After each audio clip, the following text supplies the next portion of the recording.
feeling these feelings, having this body that has these sensory receptors, and we receive information through our senses, right?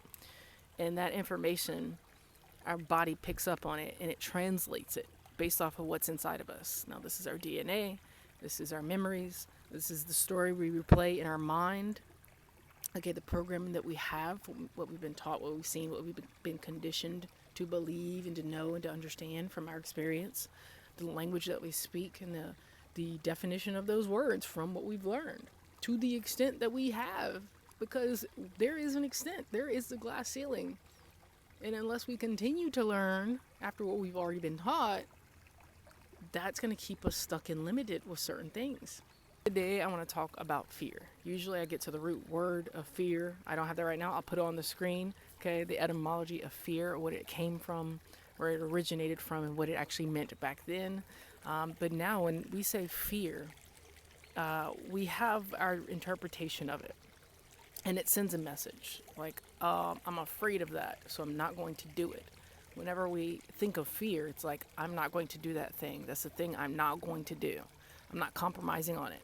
But it's so interesting that we say we fear danger of an animal, danger of another person, something that something outside of ourselves would do to us, and we can't control it. And we don't want to do that, because then it could be loss of life, really ultimately the loss of life or loss of possessions, embarrassment. I mean, once we start really getting down to it, it's more than just loss of life, because a lot of times, like, it's not going to be loss of life. There's things, but the statistically, that would come from other things that we don't fear. Like, we don't fear the junk food, right?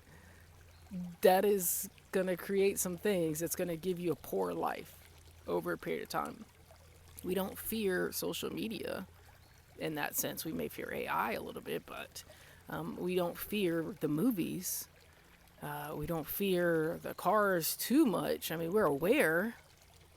Key point right there. Just bring awareness to things. Shine a light on it. Okay. We're aware of what could happen, but we still do it because what's on the other side is more important. We want to get somewhere faster. We want to get there what we call safe, instead of walking or hitchhiking or something like that. We would then have our own car, even though it costs us insurance, even though it costs us gas. The gas prices are going up. We're still paying it. Okay. That means we don't have fear in that, right? But we still do it. The thing is, and I talked about stress a couple weeks ago, and that actually unalives more people than car accidents. We don't necessarily fear stress. We may fear the things that cause stress. And again, our interpretation. I'm trying to be careful with my wording here. But fear is an interesting thing. And they say that our treasure, what we truly want, is on the other side of fear. So until we approach a thing, until we look it in its eyes, we don't truly understand, okay, one, what that can do for us. Like, fear actually gives us something. We try to run from it, but it actually gives us something. And now, of course, I'm not telling you to go do anything crazy, but usually after the adrenaline of skydiving or, cliff jumping, doing something like that, it's going to get your heart pumping. It's something that you're afraid of. You could risk the end happening. It opens up your eyes to life, and you're like, man, like, I want to do this. I want to do this now. I want to do that. If I did that, then I can go do this. It opens up your eyes, right? So it's really interesting that we run from fear when it could be giving us something. It could hold something for us. Ryan Holiday says the obstacle is the way. And I believe that. I believe that because resistance, friction, these are things that happen, and I believe that's a part of the alchemical process in our life.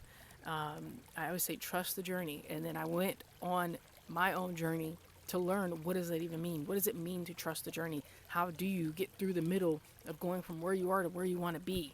That messy middle. Nobody really shows a whole lot about it. Nobody talks a lot about it, but it's hard for people to even talk about it because they don't know, because they're in it. And then when they get to the other side, they're like, oh yeah, I made it. I went through these things, but they don't really know how to articulate it, what it actually took, That's why journaling is really good and documenting. But the messy middle is trusting the process. But what does it even mean? That's what I teach on this channel. That's what I show. And I'm going to be equipping you all with tools to be able to do that as well. So stick around, subscribe if you're new here. Go ahead, hit a like on this video so others can see this as well. And then this will continue to pop up on your feed.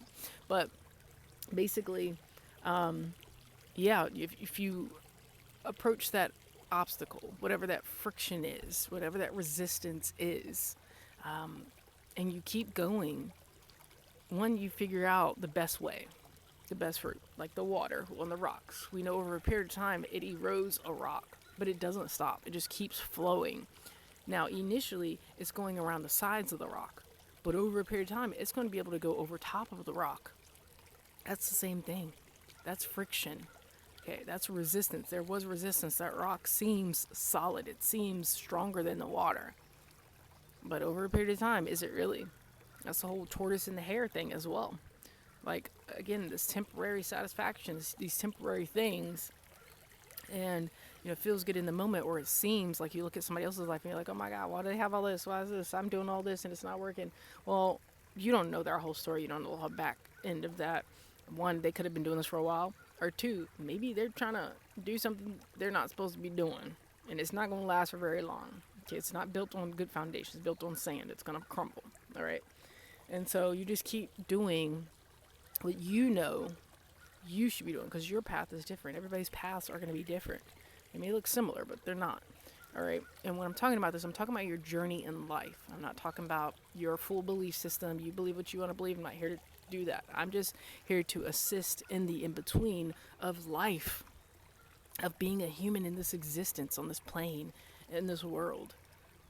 And just like the skydiving, just like those things that are going to get your heart pumping and you survive the near-death experiences, it's going to open your eyes and it's going to make you want to live life differently.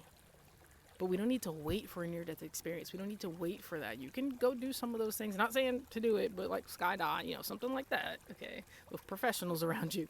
But we don't have to do that. We can start with the little things. And that is long-term success, because you're being more intentional behind it. And as you walk, you gain clarity. It's not going to happen automatically. You're not going to know, especially if we're doing things different than what we've always done. Okay? It's going to be different. It's going to feel uncomfortable. That's a part of it. It's the barrier to entry. Right now, you feel the call, the pull, and it's a signal. That thing inside that's not sitting right. Those questions you're having, you're unsure. You're starting to feel discomfort.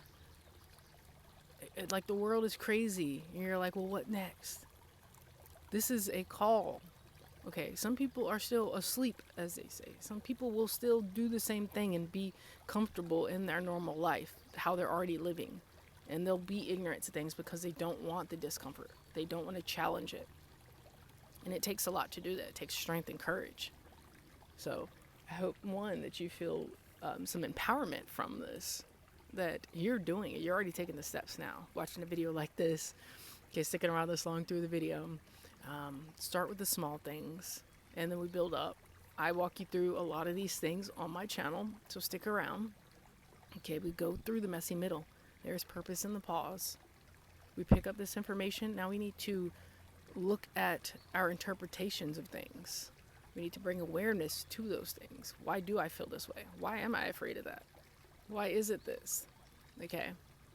What is it that comes up in my body when I think about those things? Why does that come up?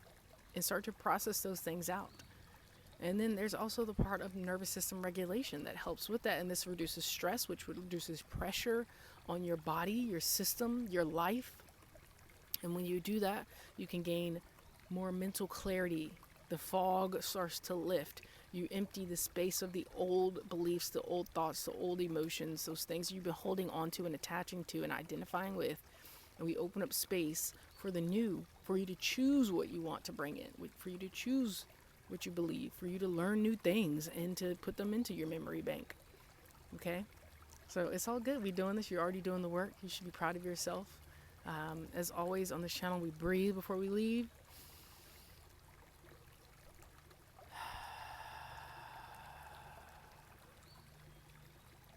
Listen to that water. We take that moment, we give ourselves that time, especially during transitions in our day. And as always, y'all continue to shine on out there. All right, take care.